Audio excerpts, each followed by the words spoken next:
കൃഷ്ണ ഗുരുവായൂരപ്പ ശരണം. ഹരകൃഷ്ണ ചാനലിലേക്ക് ഏവർക്കും സ്വാഗതം.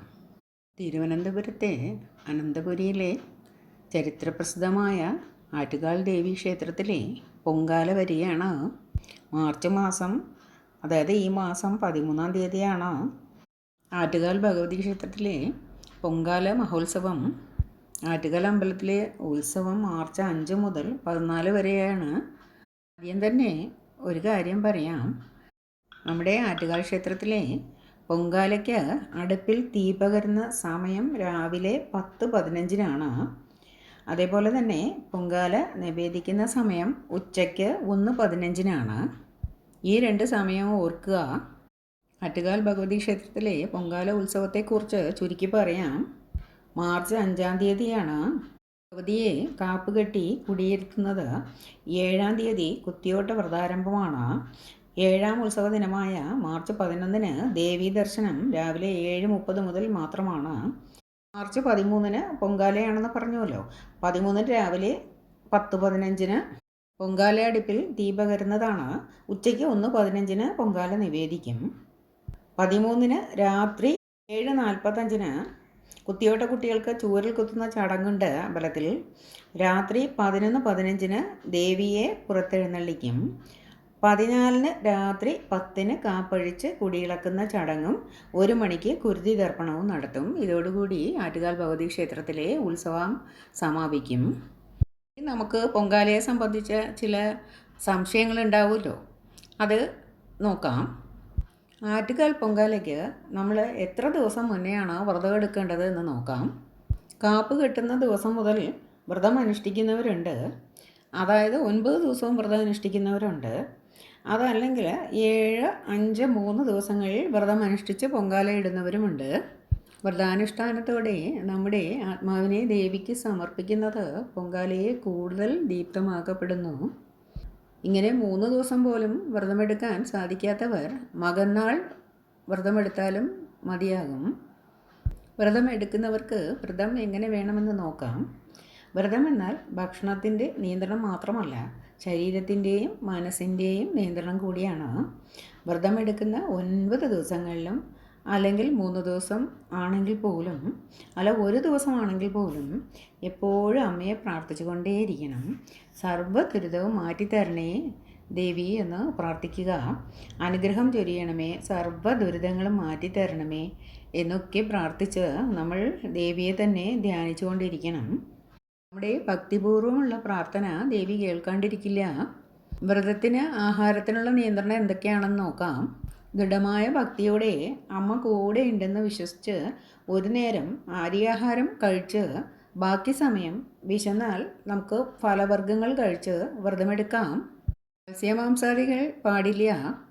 ദേവീ സ്തുതികൾ ജപിക്കുക. ഒപ്പം ദേവീ ക്ഷേത്ര ദർശനവും നടത്തുക. ഇനി പൊങ്കാല സമയത്ത് നാം കോടി വസ്ത്രം തന്നെ ധരിക്കണോ? അതെല്ലാവർക്കും ഉണ്ടാകുന്ന ഒരു സംശയമാണ്. പൊങ്കാല ഇടാൻ സാധാരണയായിട്ട് കോട്ടൺ കോടി വസ്ത്രമാണ് ധരിക്കാറ്. ഇതിന് കഴിയാത്തവർ അലക്കി വൃത്തിയാക്കിയ കോട്ടൺ വസ്ത്രങ്ങൾ ധരിക്കാവുന്നതാണ്. ശരീരശുദ്ധിയും മനസ്സിൻ്റെ ശുദ്ധിയുമാണ് അമ്മയ്ക്ക് പ്രധാനം. നല്ല വാക്ക്, നല്ല ചിന്ത, നല്ല പ്രവൃത്തി എന്നിവയോടെ വേണം നാം പൊങ്കാല ഇടാനായിട്ട്. മാസമുറയായ സ്ത്രീകൾ പൊങ്കാല ഇടാൻ പാടില്ല. 7 ദിവസം കഴിഞ്ഞ് ശുദ്ധമായെന്ന് സ്വയം ബോധ്യമുള്ളവർക്ക് പൊങ്കാല അർപ്പിക്കാവുന്നതാണ്. പൂല വാലായ്മയുള്ളവരും പൊങ്കാല ഇടരുത്. പ്രസവിച്ചവർ 90 കഴിഞ്ഞേ പാടുള്ളൂ. അല്ലെങ്കിൽ ചോറൂണ് കഴിഞ്ഞ് പൊങ്കാല ഇടാവുന്നതാണ്. പൊങ്കാലയ്ക്ക് അടുപ്പ് കൂട്ടേണ്ടത് എങ്ങനെയെന്ന് നോക്കാം. സൂര്യഭഗവാന്റെ കത്തിക്കാളുന്ന കുംഭച്ചൂടാണല്ലോ ഇപ്പോഴ്. ആ ചൂടിൽ നാം തിളച്ചു മറിയുന്ന നിലത്താണ് അടുപ്പ് കൂട്ടുന്നത്. അതിൽ പുത്തൻ കലം വെച്ചിട്ടാണ് തീ കത്തിക്കേണ്ടത്. അമ്മയുടെ അനുഗ്രഹം ഒപ്പുണ്ടാകും. ഇനി പൊങ്കാലയിടാൻ എന്തൊക്കെയാണ് വേണ്ടത് എന്ന് നോക്കാം. ഉണക്കലരി, നാളികേരം, ശർക്കര, ചെറുപഴം, നെയ്യ്, പഞ്ചസാര, ഉണക്കമുന്തിരിങ്ങ, കശുവണ്ടി പരിപ്പ്, ഏലയ്ക്ക എന്നിവ അത്യാവശ്യമാണ്. പതിവായി പൊങ്കാലയിടുന്നവർ അവരവർ ചെയ്യുന്നത് പോലെ തന്നെ ചെയ്യാവുന്നതാണ്. പൊങ്കാലയ്ക്ക് തീ പകരും മുൻപേ അടുപ്പിന് മുന്നിൽ വിളക്കും നിറനാഴിയും എന്തിനാണ് വയ്ക്കുന്നത് എന്ന് നമുക്ക് നോക്കാം. അതായത് ദേവതാ സാന്നിധ്യ സങ്കല്പം ഉള്ളത് കൊണ്ടാണ് അപ്രകാരം ചെയ്യുന്നത്. അതിൽ കുടുംബ പരദേവതയെയും പരേതാത്മാക്കളെയും സങ്കല്പിക്കുകയും ദുരിതമോചനവും ഐശ്വര്യവർദ്ധനയും വാസ്തു ദുരിതങ്ങളും തീർത്തു തരണേയെന്ന് പ്രാർത്ഥിച്ചാണ് നിർനാഴിയും പാറയും നിലവിളക്കും വയ്ക്കുന്നത്. അടുപ്പ് തീർത്ത് തെളിച്ച് ശുദ്ധി വരുത്തേണ്ടതാണ്. പൊങ്കാല തിളച്ച് തൂകുന്ന ദിശകളുടെ ഗുണദോഷങ്ങൾ എന്തൊക്കെയാണെന്ന് നോക്കാം. പൊങ്കാല തിളച്ച് തൂകുന്നതാണ് ഉത്തമം. ഇപ്രകാരമുള്ള തിളച്ചുമറിയൽ വരാനിരിക്കുന്ന അഭിവൃദ്ധികളെ നമുക്ക് സൂചിപ്പിക്കുന്നു. പൊങ്കാല തിളച്ചിട്ട് കിഴക്കോട്ട് തൂകിയാൽ ഇഷ്ടകാര്യങ്ങൾ ഉടൻ നടക്കുമെന്നാണ് പറയപ്പെടുന്നത്. വടക്കോട്ടായാൽ കാര്യങ്ങൾ നടക്കാൻ അല്പം കാലതാമസം ഉണ്ടാവും. പടിഞ്ഞാറും തെക്കും ആയാൽ ദുരിതം മാറിയിട്ടില്ല. നവഗ്രഹ ഭജനം നന്നായിട്ട് വേണമെന്നാണ് സാരം. പൊങ്കാലയ്ക്ക് പായസം എന്ന പോലെ തന്നെ പ്രാധാന്യമുള്ള മറ്റൊന്നാണ് മണ്ടപ്പുറ്റ്. മണ്ടപ്പുറ്റ് വയ്ക്കുന്നതിൻ്റെ ഫലം എന്താണെന്ന് നോക്കാം. തലയ്ക്കുള്ള രോഗങ്ങൾ മാറുന്നതിനാണ് മണ്ടപ്പുറ്റ് നടത്തേണ്ടത്. ദേവിയുടെ ഇഷ്ട നൈവേദ്യമാണ് മണ്ടപ്പുറ്റ്. പായസം പോലെ തന്നെ മറ്റൊരു നൈവേദ്യമാണ് തിരളി. ഈ തിരളിയപ്പത്തിൻ്റെ പ്രത്യേകത എന്താണെന്ന് നോക്കാം. ദേവീ ദേവന്മാർക്കെല്ലാം ഇഷ്ട വഴിപാടാണ് തിരളി. കാര്യസിദ്ധി ഉണ്ടാകുന്നതിനാണ് തിരളിയപ്പം വയ്ക്കുന്നത്. ഇനി പൊങ്കാല തിളയ്ക്കും വരെ ആഹാരം കഴിക്കാമോ എന്ന് പലർക്കും സംശയമുണ്ട്. പൊങ്കാല തിളച്ച് വരുന്നത് വരെ ഒന്നും തന്നെ കഴിക്കാൻ പാടില്ല എന്നതാണ് ഉത്തമം. പണ്ട് കാലങ്ങളിൽ നൈവേദ്യിച്ച ശേഷമാണ് ഭക്ഷണം കഴിച്ചിരുന്നത്. എന്നാൽ ഇന്ന് ഭക്തരുടെയൊക്കെ ആരോഗ്യസ്ഥിതി മോശമാണല്ലോ. അത് കണക്കിലെടുത്തിട്ട് നൈവേദ്യം തയ്യാറായി കഴിഞ്ഞാൽ കരിക്കോ പാലോ പഴമോ ഒക്കെ കഴിച്ച് ഉപവാസം അവസാനിപ്പിക്കാം. എന്നിട്ട് പ്രസാദഊട്ട് പോലുള്ള പദാർത്ഥങ്ങൾ കഴിക്കാവുന്നതാണ്. മറ്റൊരു പ്രധാന കാര്യം, പൊങ്കാലയ്ക്ക് ശേഷം ആ ദിവസം കുളിക്കാമോ എന്നുള്ള സംശയമാണ്. പൊങ്കാലയും ക്ഷേത്ര ദർശനവും കഴിഞ്ഞ് അന്നേ ദിവസം കുളിക്കരുത്. ദേവീ ചൈതന്യം കൂടിയിരിക്കുന്നതിനാൽ വ്രതാനുഷ്ഠാനം മതി. അന്യമതസ്ഥർക്ക് ആറ്റുകാൽ പൊങ്കാല ഇടാമോ? ആറ്റുകാലമ്മയ്ക്ക് ജാതി മത ലിംഗ വ്യത്യാസമില്ല. ഭക്തിയാണ് പ്രധാനം. അതിനാൽ ആർക്കും ഇവിടെ പൊങ്കാല ഇടാവുന്നതാണ്. ആറ്റുകാൽ പൊങ്കാലയ്ക്ക് സാധാരണയായി പുത്തൻ കലമാണല്ലോ ഉപയോഗിക്കുന്നത്.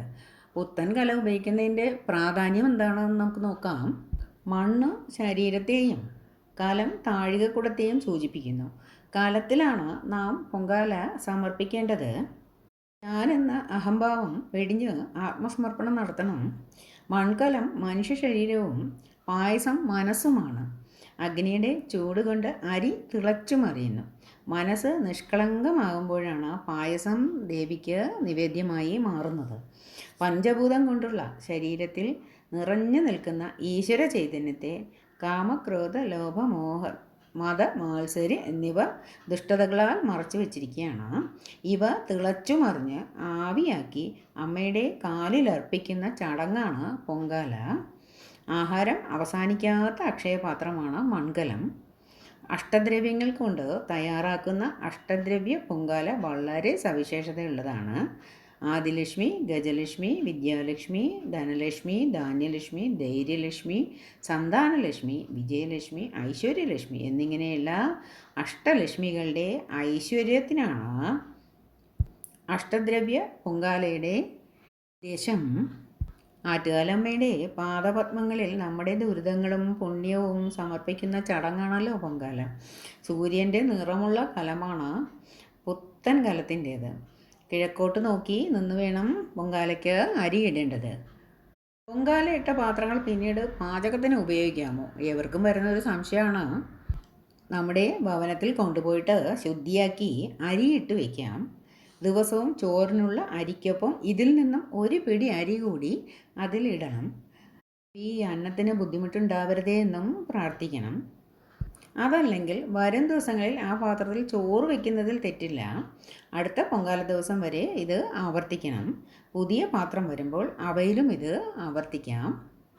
പൊങ്കാലയുടെ ചോറ് ബാക്കി വന്നാൽ എന്ത് ചെയ്യണം നോക്കാം നമുക്ക്. പൊങ്കാല പ്രസാദം മറ്റുള്ളവർക്ക് പ്രസാദമായി നൽകുമല്ലോ നാം.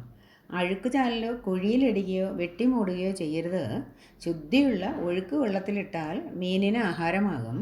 പക്ഷിമൃഗാദികൾക്കും കൊടുക്കാവുന്നതാണ്. ആറ്റുകാൽ പൊങ്കാല ദിവസം നാം വീട്ടിൽ പൊങ്കാലയിട്ടാൽ ഫലമുണ്ടാവുമോ എന്ന് പലർക്കും സംശയമുണ്ട്. തീർച്ചയായും ഫലമുണ്ടാവും. സ്വന്തം വീടിന് മുന്നിലോ സ്ഥാപനത്തിൻ്റെ മുന്നിലോ അമ്മയെ സങ്കല്പിച്ച് പൊങ്കാല ഇടാവുന്നതാണ്. ക്ഷേത്രത്തിൽ പോയി പൊങ്കാലയിടാൻ കഴിയാത്തവർക്ക് ഗൃഹ ഐശ്വര്യത്തിനും വാസ്തു ദുരിതത്തിനും പരിഹാരമായിട്ട് തീർച്ചയായും വീട്ടിൽ പൊങ്കാല ഇടാവുന്നതാണ്. ആറ്റുകാൽ പൊങ്കാലയും പൂരം നക്ഷത്രവും തമ്മിലുള്ള ബന്ധം എന്താണ് നോക്കാം. മധുരയിൽ നിന്നും കൊടുങ്ങല്ലൂരേക്കുള്ള യാത്രാമധ്യേ ആറ്റുകാലിലെത്തിയ കണ്ണകിയെ മുല്ലവീട്ടിൽ പരമേശ്വരൻ പിള്ള എന്ന സ്വാമിയാണ് ആദ്യമായി ദേവിക്ക് നിവേദ്യം അർപ്പിച്ചത്. അത് കുംഭമാസത്തിലെ പൂരം നക്ഷത്രത്തിലായിരുന്നു. ആറ്റുകാൽ പൊങ്കാല ഇടുമ്പോൾ നാം ജപിക്കേണ്ട മന്ത്രങ്ങൾ എന്താണ്? ലളിതാ സഹസ്രനാമത്തിലെ 4 നാമങ്ങൾ പൊങ്കാല സമയത്ത് ജപിച്ചുകൊണ്ടേയിരിക്കണം. 428ാമത്തെ നാമമായ പഞ്ചകോശാന്തരസ്ഥിതായേ നമഃ എന്നുള്ള നാമം ജപിക്കുക ശരീരത്തിൽ അന്നമയം, പ്രാണമയം, മനോമയം, വിജ്ഞാനമയം, ആനന്ദമയം എന്നീ 5 കോശങ്ങൾക്കുള്ളിലാണ് ദേവിയായ പരമാത്മാവ് കുടികൊള്ളുന്നത്. ശരീരമായ ശ്രീചക്രത്തിനും 5 കോശങ്ങളുണ്ട്. ഭൂമണ്ഡലത്തെ കുറിക്കുന്ന അന്നമയ കോശം സ്ഥൂലാവസ്ഥയിലും ആകാശതത്വത്തെ കുറിക്കുന്ന ആനന്ദമയ കോശം സൂക്ഷ്മാവസ്ഥയിലും പ്രവർത്തിക്കുന്നു.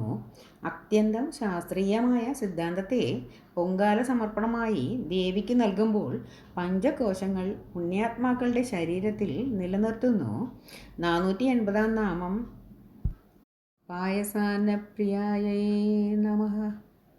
ദേവീദേവന്മാർക്ക് വളരെ ഇഷ്ടമായ പായസം ദേവിക്ക് നമസ്കാരം എന്ന് അർത്ഥം. 501ാം നാമം. ഈ നാമങ്ങൾ കൂടാതെ സർവമംഗളമംഗല്യേ ശിവേ സർവാർത്ഥസാധകേ ശരണ്യേ ത്രയംബകേ ഗൗരി നാരായണി നമോസ്തുതേ. ദേവീ മന്ത്രവും നമുക്ക് ജപിക്കാവുന്നതാണ്. പറഞ്ഞ മന്ത്രങ്ങളൊന്നും ജപിക്കാൻ സാധിക്കാത്തവർ ദേവി പ്രസീദേ എന്ന് മാത്രം ചൊല്ലിയാലും ധാരാളം മതിയാവും. നമ്മുടെ ആറ്റുകാൽ ദേവിക്ക് ആത്മസമർപ്പണത്തോടു കൂടിയുള്ള പൊങ്കാല അർപ്പിക്കുന്നതാണ് ഏറ്റവും പ്രാധാന്യം. അതിനാൽ പൊങ്കാല അർപ്പിക്കുന്ന സമയത്ത് അറിയാവുന്ന ദേവീനാമങ്ങൾ ജപിച്ച് പൊങ്കാല അർപ്പിക്കാം. ഏവർക്കും ആറ്റുകാലമ്മയുടെ അനുഗ്രഹം ഉണ്ടാകട്ടെ എന്ന് പ്രാർത്ഥിക്കുന്നു. ഒപ്പം ഗുരുവായൂരപ്പ ഭഗവാന്റെ അനുഗ്രഹവും ഉണ്ടാകട്ടെ എന്ന് പ്രാർത്ഥിക്കുന്നു. ഹരേ കൃഷ്ണ. സർവം കൃഷ്ണ.